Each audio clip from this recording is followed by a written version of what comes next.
tsika yenduramo vanofamba mumurau waJehovha Mwari wavo, waJehovha Mwari wavo.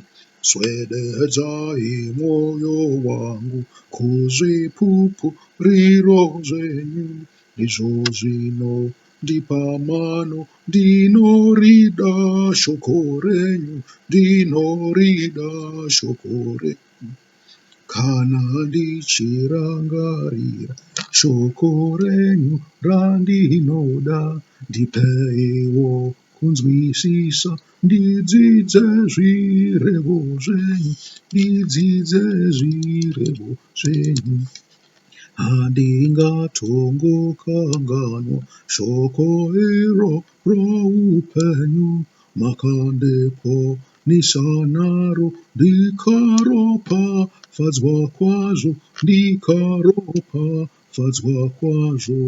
Pazvirevo zvenyu Ishe, ini ndinowana njere.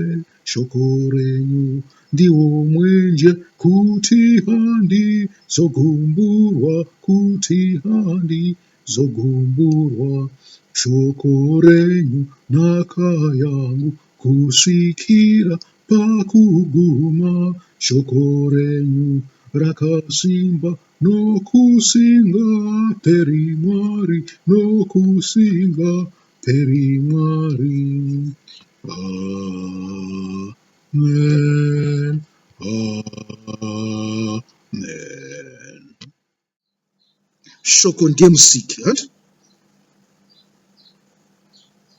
Tikati tinozwana kubva pana Genesis wokutanga ndima yetanhatu kusvika pandima ya31 panotaurwa pamusoro pezvose zvakasikwa naMwari pakati pamazuva matanhatu okusika. Uri kubanzwa? Asi shoko rinobudawo rekusika kubva pavhesi 24 kusvika pavhesi 29. Yani yazvirevo. Muendawo munoverenga ipapo. Muchidimbu ndingati, makungwa asati avapo ini ndakaberekwa, pasina matsime ane mvura zhinji, makomo asati anyudzwa, zvikomo zvisipo ini ndakaberekwa. Iye asati avumba pasi namapani, kana guruva rokutanga renyika, panguva yaakagadzira kudenga denga, ndakanga ndiripo. Pakuisa kwake denderedzwa pamusoro pamakungwa, panguva yaakasimbisa denga rose kumusoro, pakusimba kwamatsime amakungwa, panguva yaakaitira gungwa miganho yaro, kuti mvura irege kudarika murayiro wake, pakutsara kwake nheyo dzapasi. Zvinhu zvose zvakasikwa izvi. Uchenjeri hwavapo, chiedza chavapo, Jesu avapo. Shoko rakanga ripo, nekuti ndiro shoko raitaurwa, zvinhu zvikavapo. Shoko rakanga rine simba. Muri kuona simba reshoko? Shoko riripo pamusoro pechiedza, shoko riripo pamusoro perima, shoko riripo pamusoro paJesu. Muri kuriona? Shoko rine simba nekuti ndiro rakabuda kubva muna Baba. Zvikanzi ndiwo hwakanga huri ungwaru hwaibuda kubva muna Baba. Saka shoko iri ndiro rinonzi rakazova nyama pashure naJohani.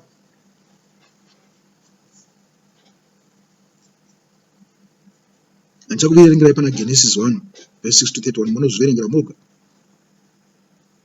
Asi muri kunzwawo zvakataurwa naJohani kubva pavhesi 1 kusvika pavhesi 5. Muri kuzvibatawo kuti airevei kana achiti shoko ndiye musiki. Zvikanzi hakuna chakaitwa chisina kuitwa naye, nekuti pakutanga kwanga kuri chii? Kune shoko. Shoko parakataurwa ndokwakazova nechinhu, kuti munhu azovapo. Zvikanzi ngatiumbei munhu. Muri kubanzwa? Nyange zvichizi zvake akaumbwa nemavhu nomweya waMwari wakaiswa mukati make, asi shoko rakanga ratobuda kare kuti ngatiitei munhu wakaita sei? Wakafanana nesu. Saka shoko ndiye musiki. Kana vakuru venyu vainamata vachiti kuna musika vanhu, kana vakanga vasingazivi kuti ndiani wavari kunamata, ndiye shoko. Zvikanzi kare shoko raibuda panombo, kumatobo, hainzi matobos, inonzi matombo. Zvikanzi shoko raibuda padombo, vakuru vanenge vasingadamati matombo akanga aripo vainamata shoko raibuda kubva ikoko. Muri kupanzwa? Musazorasika, nokuti ndiro raitaura vachiriteerera. Kunamata kuita seko kuteerera zvinenge zvaitwa neshoko nokuzviita. Muri kupaona? Kana zvikanzi matadza, hamupungupira kuratadza kwenyu, mukumbira ruregerero. Shoko ndiye chiedza, ndozviri kutaurwa naJohani. Ari kumboti chiko Johani panyaya yekuti shoko ndiye chiedza? Titarise zvedu.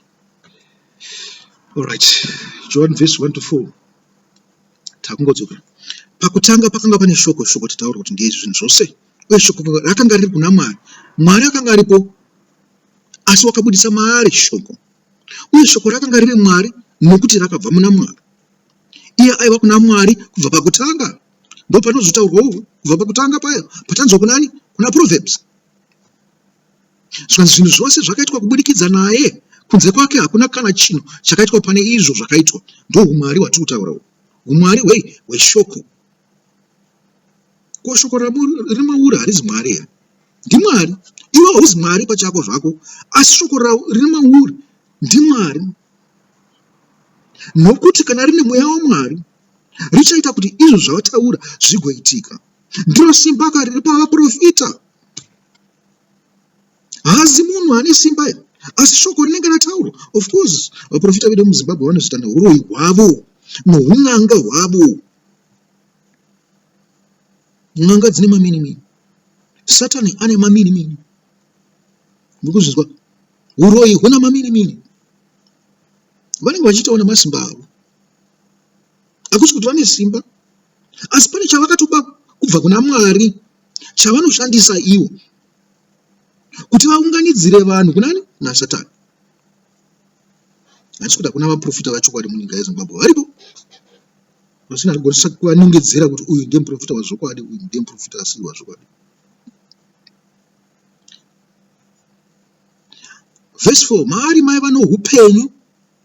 Taitaura kai nyaya yeupenyu, takati inowanikwa paverse 35 yazvirevo 8 kana paGenesis 2 kubva paverse 1 kusvika pa4.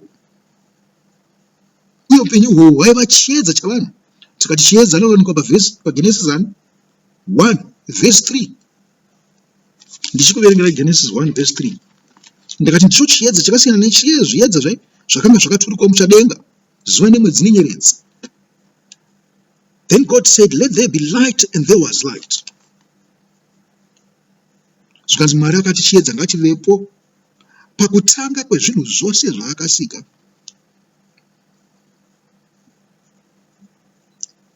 Saka tichiti Jesu ndiye chiedza.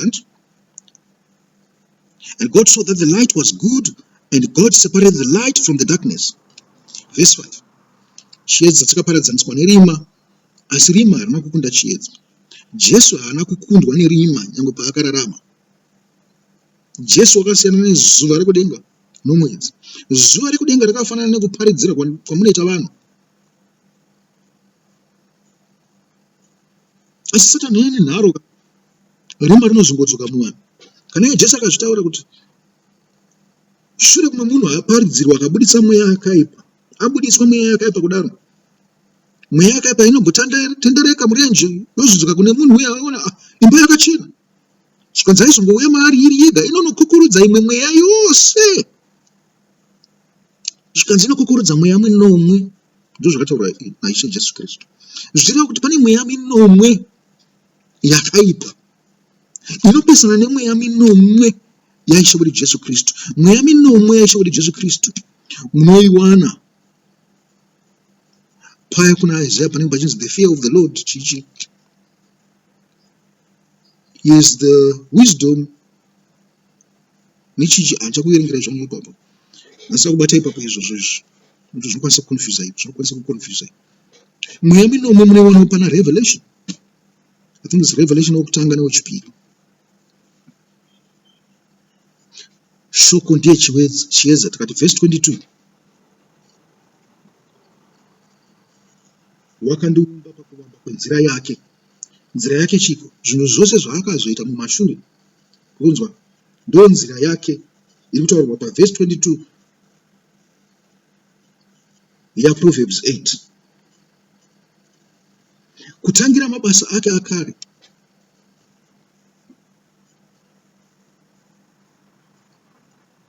kana iwe una assistant wako unokubatsira pabasa, andikaona kutomuudza kuti ngatiitei zvakati apa yatidai, zvino wakangoti wakanyarara uri wega, anoziva sei kuti chii chaurida kuita?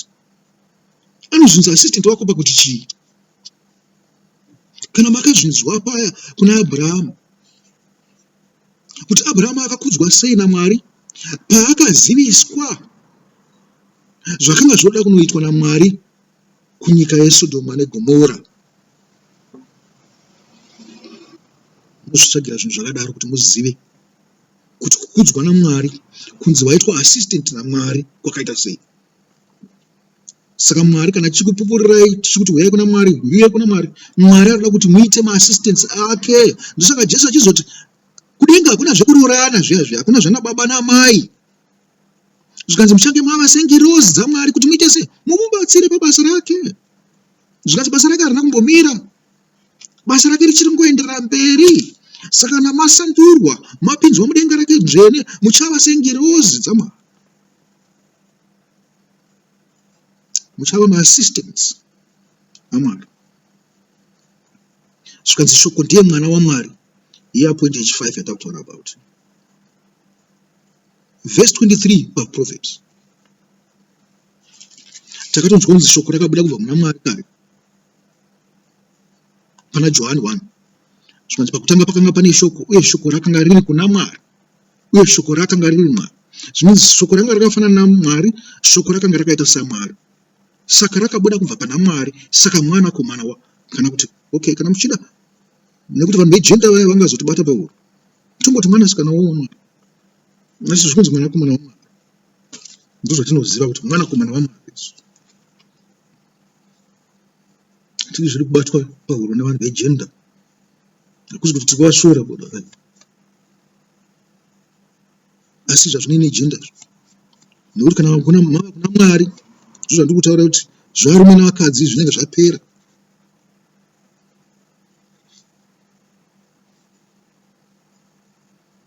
Musanetseka nezvenyu kuti maturi zenyu munenge muchashandisa chiko kudenga ikoko. Hakuna izvozvo.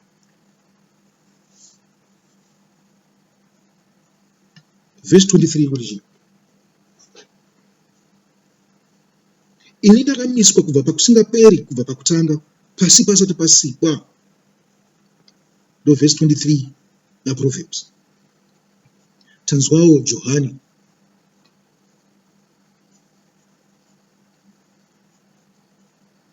Shoko ndiye ungwaru.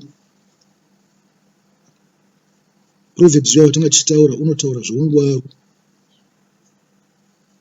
Zvirevo wewe watanga tichitaura unotaura zveungwaru pachitsauko cha8 wose, kubva pavhesi 33 kusvika pavhesi 34. Tongoverenga ndima iyo chete.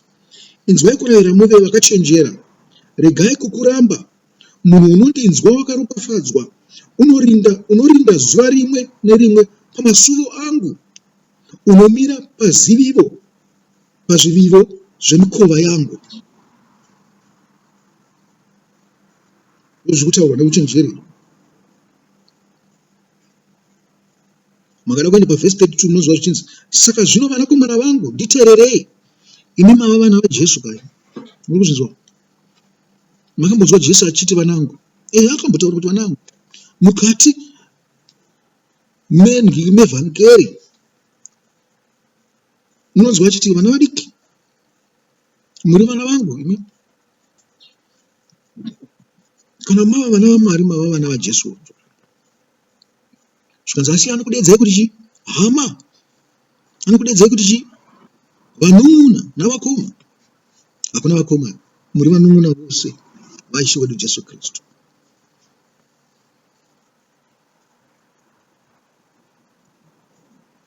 Saka zvino vanakomana vangu titeererei, nokuti vanochengeta nzira dzangu vakaropafadzwa.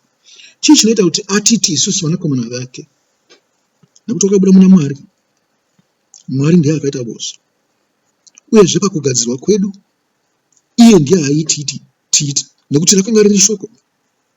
Mutsauko ungoripo chete ndezvekuti pakazoumbwa munhu, mweya akaisa Mwari wake, asi angatotaura kare kuti ngatiitei munhu wakafanana nesu. Nemiwo muri vaMwari futi munozviziva, ndikapane mari inodaro. Kana Jesu akazvipupura kuna Johani kuti hamusati mamboona here pakanyorwa kunzi nemiwo muri vaMwari. Muri vaMwari futi. You are all creators. You are content creators.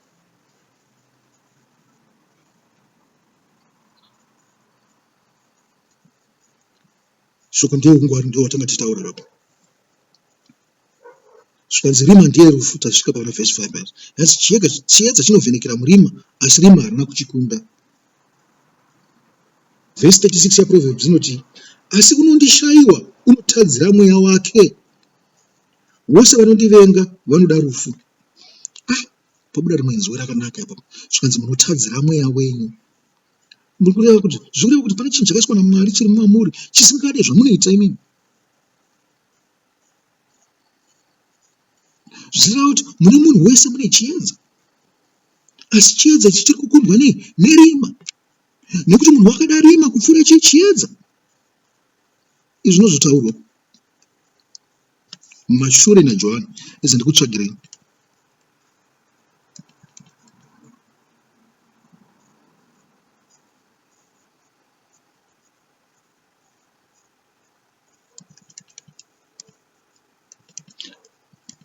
Johani akazopupura nezvake.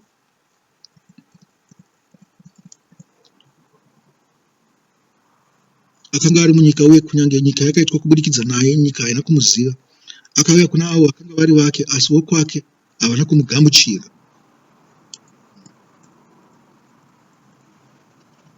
Pane pamwe panozotaurwa kunzi vanhu vakaramba chiedza. Mabhaibheri anotisiyane, iri handinaro rari kutaura izvo. Matenderi mberi ndipedzise. Rima ndiye rufu, verse 36 waProverbs. Tazvinzwa kaizvo. Zvikanzi unoshayiwa ani? Ungwaru. Unoshayiwa chiedza. Unoshayiwa mwanakomana waMwari. Unoshayiwa musiki. Unoshayiwa upenyu. Zvikanzi une rufu mukati make, nyange achirarama achifamba pamusoro penyika.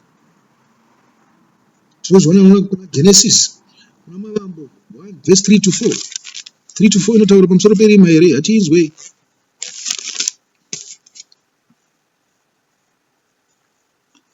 Ndipo paya pakanzi Mwari akati ngakuve nechiedza, kwakavapo nechiedza. Akaona kuti chiedza chakanga chakanaka. Mwari wakapatsanura chiedza nerima. Mwari wakati kune chiedza zuva, wakati kune rima, wakati kune rima zvikanzi usiku. Zvikanzi kwakava nemadekwana, kwakavawo nemangwanani, zuva rekutanga.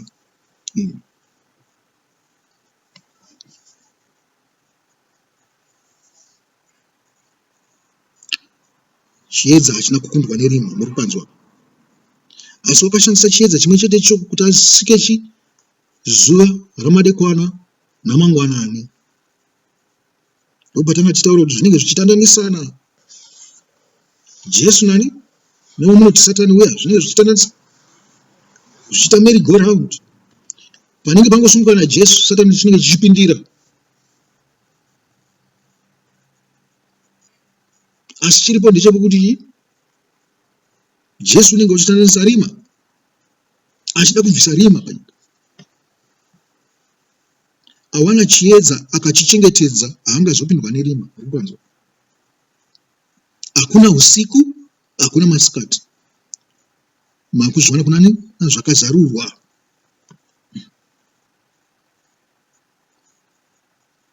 Shoko ndiye baba uyezve pavhesi 32. Saka zvino vanakomana vangu titeererei, nokuti vanochengeta nzira dzangu vakaropafadzwa. Nzira dzani dzatinofanira kuchengeta? Nzira dzababazvo. Anochengeta shoko rababa akaropafadzwa. Anochengeta shoko raMwari akaropafadzwa. Anochengeta mitemo yaMwari akaropafadzwa. Naiwawo mashoma hama dzangu yatiperere ipapo. Tozoenderera mberi naJohani wokutanga panguva inoteera.